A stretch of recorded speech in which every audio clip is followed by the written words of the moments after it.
डरावनी रात। खंडहर का रहस्य अमावस की रात थी। हवा में सन्नाटा था, लेकिन कभी-कभी घने जंगलों से गुजरती तेज हवाओं की सरसराहट सुनाई देती थी। गांव से थोड़ी दूरी पर एक पुराना खंडहर था, जिसे लोग भूतिया महल कहते थे। कहते हैं कि वहां कई साल पहले एक सामंत और उसकी पत्नी की रहस्यमयी तरीके से हत्या कर दी गई थी। उसके बाद से उस महल में रात बिताने की हिम्मत नहीं करता था। अमन, राज और सौरभ तीन घनिष्ठ मित्र थे। ये तीनों रोमांच की तलाश में हमेशा नए-नए खतरनाक काम करने के शौकीन थे। एक दिन उन्हें खंडहर के बारे में बात करते हुए गांव के एक बूढ़े आदमी ने कहा, उस महल में जो भी गया कभी वापस नहीं लौटा। रात के समय वहां मत जाना। लेकिन इन तीनों को उस बूढ़े की बातों पर यकीन नहीं हुआ। राज ने हंसते हुए कहा, बूढ़े लोग तो ऐसी कहानियां सुनाते रहते हैं। मुझे नहीं लगता कि वहां कोई भूत प्रेत है। अमन और सौरभ ने राज का समर्थन किया। उन्होंने तय किया कि वे तीनों रात के समय उस खंडहर में जाएंगे और वहां की सच्चाई का पता लगाएंगे। उसी शाम तीनों दोस्तों ने एक बैग में टॉर्च, पानी की बोतलें और कुछ खाने का सामान रखा और खंडहर की ओर चल पड़े। जब वे खंडहर के पास पहुंचे, तो वहां का माहौल बेहद डरावना था। खंडहर के चारों ओर ऊंची ऊंची घास उगाई थी और जगह जगह मकड़ियों के जाले फैले हुए थे। दरवाजे के ऊपर एक टूटी हुई खिड़की से अंदर का अंधकार झलक रहा था। राज ने दरवाजे को धक्का दिया और वो चीखता हुआ खुल गया। अंदर घुप अंधेरा था। तीनों ने अपने टॉर्च जलाईं और अंदर कदम रखा। अंदर की हवा में सरांत सी महक थी, मानो सालों से वहां कोई इंसान नहीं आया हो। वे धीरे धीरे महल के अंदर बढ़ने लगे। अमन की टॉर्च अचानक बंद हो गई। उसने कोशिश की, लेकिन वह दोबारा चालू नहीं हुई। तभी सौरभ ने कहा, कोई बात नहीं, मेरी टॉर्च है, हम इसे साझा कर सकते हैं। जैसे ही वे महल के अंदर और गहराई में गए, उन्हें दूर से किसी के चलने की आवाज सुनाई दी।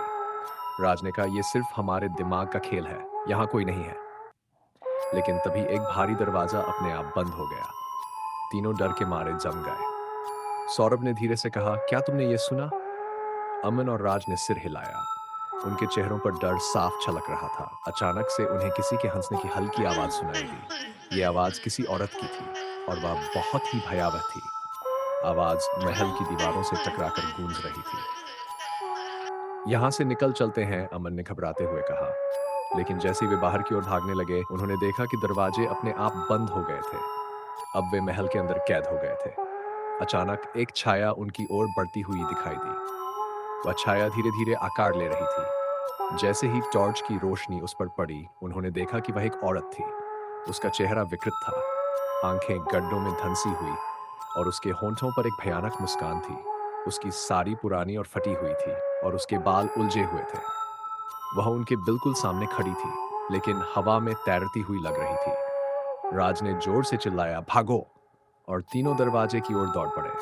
लेकिन जैसे ही उन्होंने दरवाजा खोलने की कोशिश की, दरवाजा जाम हो चुका था। उस औरत की हंसी और तेज हो गई, करीब आ चुकी थी।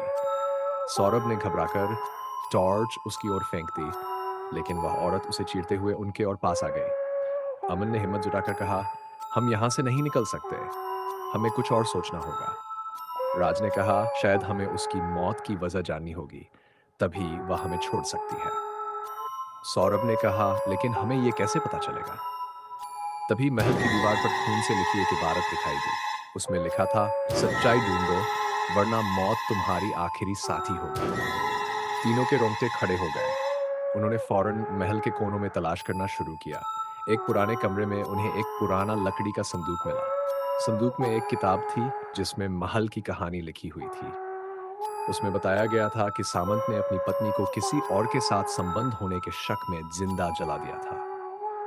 उसकी आत्मा आज भी बदला लेने के लिए भटक रही थी। राज ने किताब पढ़कर कहा, हमें उसकी आत्मा से माफी मांगनी होगी और उसकी आत्मा को शांति दिलानी होगी। तीनों ने उस आत्मा के सामने हाथ जोड़कर माफी मांगी।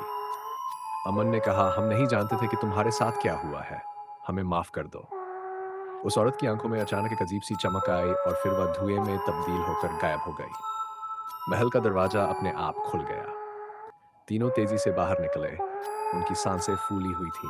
वे समझ चुके थे कि भूत प्रेत सिर्फ कहानियों में नहीं होते, कभी-कभी वे असली भी हो सकते हैं। उस रात के बाद से किसी ने उस खंडहर की ओर रुख नहीं किया। तीनों दोस्त भी कभी उस घटना का जिक्र नहीं करते, लेकिन उनकी आंखों में हमेशा उस रात का डर साफ नजर आता है।